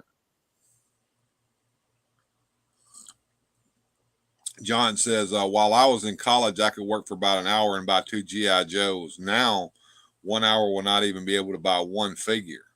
Yeah. Yeah, it ain't And easy. it sure ain't. And You like know, I said, until our wages increase, and they never do increase at the rate of inflation. Never. well, that I've was already kind of been the through this. I went through this in the 70s, and it was brutal. Okay. And we're going to go through that too. And right now we're just at the tippy beginning of it. So I foresee a time, at least over here in my household, where toy collecting may have to kind of come to a halt while I buy food and shelter for my family. Yes, I've had to suspend. I suspended all my pre-orders for the rest of the year a couple months back. Now, part of that was because I was trying to get my way to PowerCon. Fortunately, this amazing community, Mega J, found out I was not able to make it. And he put together a GoFundMe that did get me to PowerCon, helped me get a lot of really nice things. And I got some stuff, to give Connor from there and all. And that's great. But I mean, the truth is like right now, I cannot be spending. The only things I have on pre order are for next year, and that's Future Oz's problem. I'll worry about it after Christmas and all like that because it's all first quarter next year. But, really right now, it's all a matter about making sure got enough money to make it to my next paycheck, got enough money to um, go ahead and make sure that I have, a couple things to give to Connor for underneath the Christmas tree. Right now, those new Ninja Turtle toys are looking really, really nice for that. Of course, he wants Mutant them Mayhem. now. Yeah. You Mutant Mayhem toy? Yeah, I saw those on my last toy hunt, and they were featured at the beginning of the video. They look nice. I don't know what the movie is like. It's not my cup of tea. I probably won't watch it. But yeah, that's pretty cool. And they're reasonably priced. And yes, You're talking about $10 a figure. right. And that's reasonable and normal. Whereas when you go over there to the to the collector aisle and you start seeing the ridiculous shit that's going on over there, then you start thinking. But like you, I don't have small children anymore, but I do have people that I have to buy Christmas for, and they're adults, and adult stuff is not like buying toys for children by any means. But I've come to the conclusion that the last great purchase that I'm going to make for a good long while is going to be the Snake Mountain. I put it on pre-order a long time ago. It's now on its way to me. And after that, it's just going to be small purchases here or there. I've got a couple of things left at Big Bad Toy Store, like the Strongheart Dungeons and Dragons figure that's going to be coming out. Nice. Not going to get anything else after that for a while. So as far as seeing me opening new stuff like I did today, it's going to be sparse, folks. But guess what? I still play with my toys that I have, and that's what I'm going to do is enjoy what I have. And that's probably what you're going to see is more toy adventures with what I have instead of adventures with new things. Fortunately, like the last thing that I really picked up, I had the pre-order for Snakeface on BBTS, and I actually almost missed him by 2 days because I forgot he was still sitting in my pile of loot because I was worried about all this other stuff. And I'd canceled all my pre-orders, forgot he was already in the pile of loot just waiting for me to ship. And I left him there originally because I was waiting for other stuff to show up, but it wasn't showing up. And I was like, I got to cancel it because I'm trying to do this trip. But I will do an unboxing upcoming this weekend I just received this today from very big friend of the channel, MOTU Origins Cork. Managed to get that sweet Diabolical Snakes 4-pack here. Very cool. So yeah, super excited about this. It's a nice redeco of Snake Armor He-Man, couple of generic Snake Men, and it's pretty good. I'm not entirely too thrilled with the more muted colors of these other Snake Men, but I really like that blue and purple version of Cobra Con there, Rattle Hood as they're calling them with this one. I like that the bright blue and the dark purple look really good together. One thing I wanted to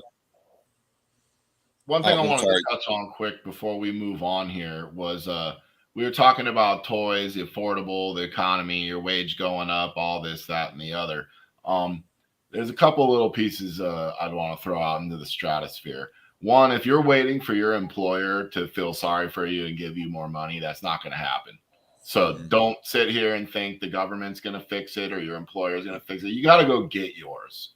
And what I mean by that is you either got to improve your ability to earn more money, or you got to improve your skill set so you can negotiate for more money. Like, think of it like life is like a video game. Any video game you ever play, you break the economy. If you're playing Skyrim, you can go into, eventually you can go into every store and buy every item. You can do everything you want. You figured out a way to work the system or the economy in the video game to where you are a tycoon rich player in the video game. Work your real life like that. Go in there and try to find what you can do to improve your station, because it's no one's going to come up and say, hey, action figures cost too much money, so I'll just pay you more. It's not going to happen. No, tell them what you did, Jones, because you got a raise here a while back. Tell them what you did. Well, I got on my Google machine there, and I looked up what the average wage for a person in my position with my skill set is across the nation. And then I looked that up for the state that I lived in. And then when I went to negotiate for my raise, I put that information in front of my employer, who didn't like it, and then I also waived another offer under his nose that I had from someone else and said, look, dude, I can either get it from you or I can get it from here, or you're going to have to pay this to get my replacement. Wouldn't you rather the devil you know is better than the devil you don't, right? And we eventually, shook hands on something neither one of us was happy with. But, you have to sell yourself. You have to, you have to go. You have to do this. You can't just sit here and whine about it and wait for someone to give it to you. If you're waiting for them to just give you a raise, you're never going to happen. Now look, last time I asked for a raise, I got handed a step stool. Well, sometimes you get it and sometimes you don't, but you don't get what you never asked for. Correct. And two, like if someone would have done that to me, man, that would have motivated my ass to like, well, you just wait, buddy. Wait till I'll go get mine somewhere else. And I just learned everything I needed to learn from you.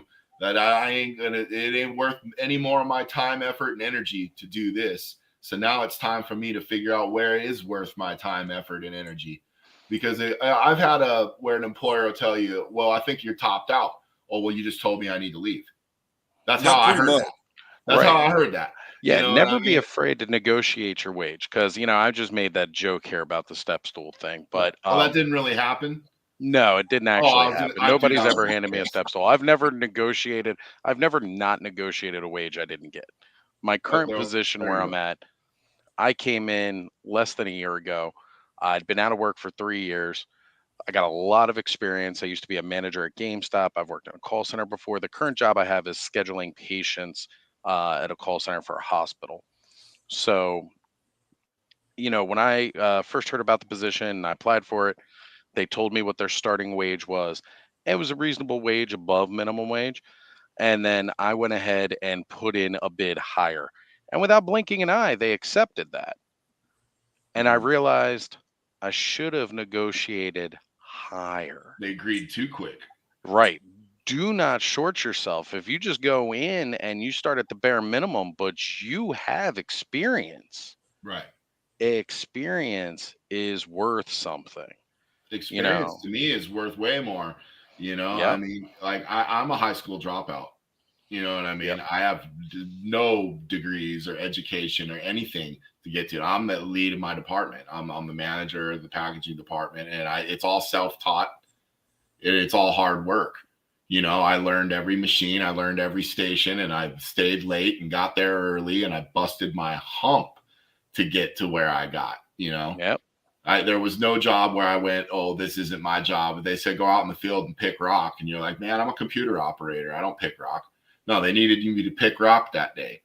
So you go pick rock, and it's just, it is what it is. But I mean, here you go, Jones. Every job description that I've ever had in my life always had that final clause at the very end, the one that people seem to miss.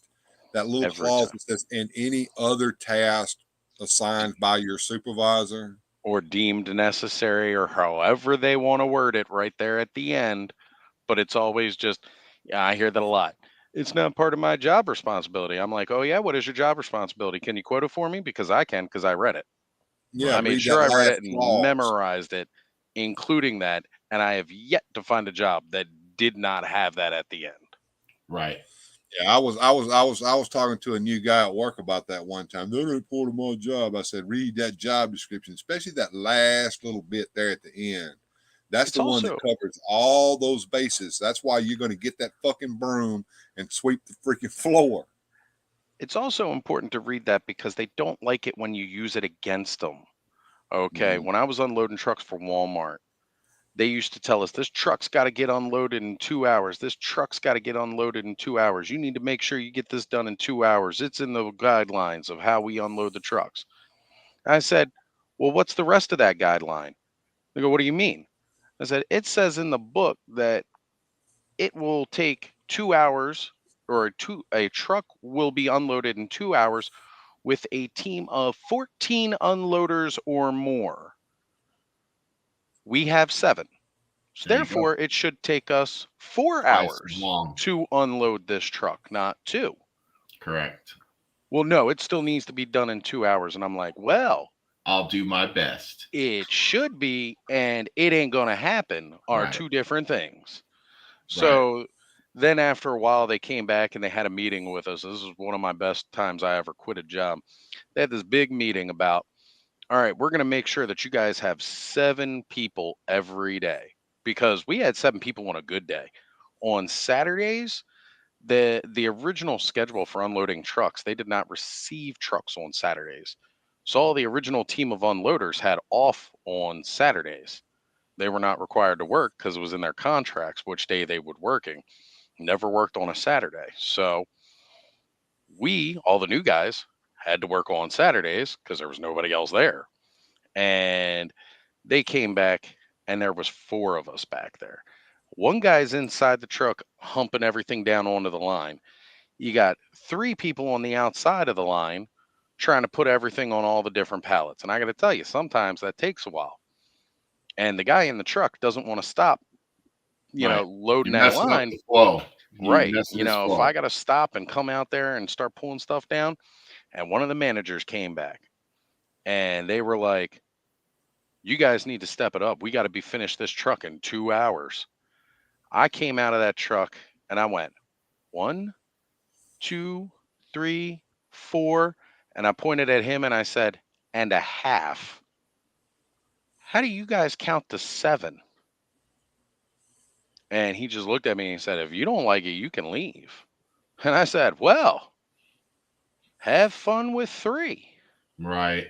And then my friend Paula, who was working back there at the time, she was my ride home. I looked at her and I said, you going to put up with this shit? And she threw the box she had in her hands down on a pallet and she said, fuck it. And she rolled out 2. And I said, 2, just making sure you guys know how to do it. And then we rolled Here's out. the difference. I'm a manager and I've had to motivate crew to produce. And here's how I would have solved that. Hey guys, I know this is a terrible, predicament we're in. How can I help? Let's do the best to get this to happen. Yes. Let me roll my sleeves up and get in there. How can I help this get going faster? That's why I ended up where I ended up, because you got to find a way to make it happen. Manager delegates, a leader leads. That's right. Where do you lead? From the front? Yep. And you know what's funny? On our way out, I heard that wonderful page over the intercom. All floor associates to receiving to help with the truck. Well, damn. Wouldn't it have made more sense to make that page before the 2 experienced unloaders that been doing this every day just walked out? Now you got 2 experienced unloaders and a whole bunch of floor people that don't really know what they're doing. No, Now, you a could have bad had manager will run his whole crew off. A good you could have had manager 4 will at keep least. them in, and they'll be loyal, and they'll do more for them. That's how I ran my store. Right. When I was running my GameStop, and the customers were there too. The customers loved how I ran my GameStop because when you came in the door, it didn't feel like you were coming in. You weren't a dollar sign. When you walk into most of these stores, the way GameStop wants people to be done is you greet everybody as they're coming through the door. I was like, okay, you greet them. You don't immediately start selling them. That's garbage. Right. You greet them. I've never had a good experience in a GameStop, so that's good to hear. Joneser, I wish you'd come to mine, buddy. You would have definitely felt differently about my GameStop. Unfortunately, a lot of the business practices that I did eventually got turned into policies, and then they kind of let me go. Like, you got somebody coming in your door, They just bought a brand new game, right? Spent $60 on it. The game is crap. So they bring it in. They want to return it. They want to exchange it. Well, you can't exchange it because, I'm sorry, it's opened. It's no longer a new game. So now you got to trade it in. Well, that $60 game just became $25 on a good day. I started taking care of my people. I'm like, you're returning it to me. I'll return it as a used copy of that game. You're still going to lose a couple bucks, but you're going to get $54.99 for it now. You're not going to get $25. So you're still going to lose a little bit of money, but I took it as a return as a used copy. I tell you what, everybody loved it. If they hated that new game when it came out, they'd still return it. They'd still get the majority of their money, and then they'd probably go pick something else out in my store. But that was the other thing, though. I always did it if they were looking for store credit. I wouldn't do it if they were trying to get cash out of it. Right. You know, bit of a difference there. I do have to protect my business. Correct. But, you know, at the same point in time, I want to give those people a lot more value than what I was told I had to do. Well, Because they weren't first going to get that at Walmart. That No, wasn't what happened. no, Walmart ain't going to do it. I'm going to do it for you because you're spending your time coming to my store. And I had people that drove past 3 or 4 GameStops on their way to my store because that's the way I just handled business. Not And it's speak funny. highly. When my DM and my regional manager found out I was doing this, they were like, that's a great idea. Next thing I know, it became a policy that if they're still shopping in the store, go ahead and do that for them, kind of thing, because it's protecting the business. They were like, just go ahead and take care of it. Go ahead and take care of it. As long as it makes sense, go ahead and take care of it. And then shortly after that, they ended up letting me go. But that's more the retail side of things. They wanted somebody in my Well, store that could do my job, but do it cheaper than what I was making it for. And unfortunately, if you've seen the state of affairs at GameStop recently, you're probably glad you got out of there. oh man, I was already looking. They just expedited my getting out of there. Instead of, I don't know if you ever watched Camelot 331 or not, but I have. Cody can tell you the backstory of GameStop and the shady practices that was going on there and He all that. doesn't even know the half of it because he started working there after I was already gone. And if Mhm. he knew about the stuff from before I was there, you know, it makes what he complains about even more laughable. So they got different percentages and stuff that they want you to have, right? Mhm. So like they want you to have a certain number of reserve percentage a day, certain number of subscription percentage a day. And actually right after I got let go, they had a certain number of credit cards they wanted you to give people a day. And when I started, the reserve percentage and the subscription percentage was like 4 or 8%. By the time I was gone, they wanted it to be 50 to 92% as far as what they wanted that rate. Nuts. As you can hear, it's almost that time, folks. We've reached the 2-hour mark, and the ducks are being fed at this point. So what I'm going to do is I'm going to give Ozzy his final word, give Joneser his final word, and then I'll say what I have to say, and we're going to call it a day. Go ahead, Oz. All right. Well, people, collect what you like. Collect what makes you happy. At the end of the day, toys are supposed to be fun and enjoyable, and no matter what we've got to say, buy something that you enjoy and share that passion with somebody else. Make their day a brighter day, too. I agree. I couldn't have said that better myself. Collect what you love. If you like it in box, keep it in the box. If you like to open it, open it. You know, I mean, do what you like, do you. Someone tells you something that isn't cool, don't let them steal your joy. I mean, like, you're into what you're into. You like what you like, make no apologies. And like I said, you know, hard work forever pays. Don't wait for someone to give it to you. Go get it, you know, and to better yourself, better your life, you know. Make it to where you can buy all the stuff you want without having to worry about your mortgage or your rent or your food or whatever. That's when man wasn't meant to live that way, you know. Hey, don't sit there and flip your burger and complain somebody ain't going to give it to you because they're not. Learn to be the shift leader, then learn to be the manager, then open your own restaurant. That's my 2 cents. Well said, Joneser. And everybody out there, we got a giveaway coming up soon for the Supermobile and for King Hiss. If you want to get in on that, watch the video that I have put up here about how to do that. You will send an email to me at weirdfantastictoys@gmail.com. Subject line, whichever toy you want, Contest King Hiss or Contest Supermobile. In the body, I need a name and address to send it to if you were to win. We're going to try to do, I'm hoping that we can get this done correctly, but we're going to try to do the actual Wheel of Fortune episode over Labor Day weekend.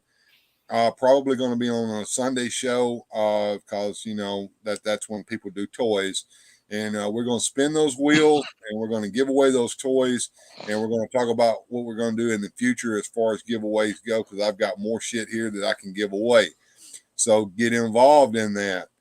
Check out Joneser's show and see some Dick Tracy stuff. I mean, I think Joneser's going to go in that direction here for a little while because he's got that bug bad. And I love those coats there, Joneser. In the meantime, everybody have a good journey, and we'll see you next time on Weird Fantastic Toy Adventures.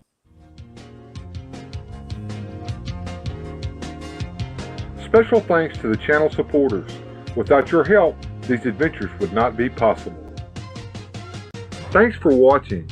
If you enjoyed today's adventure, please hit like, subscribe, and share the video.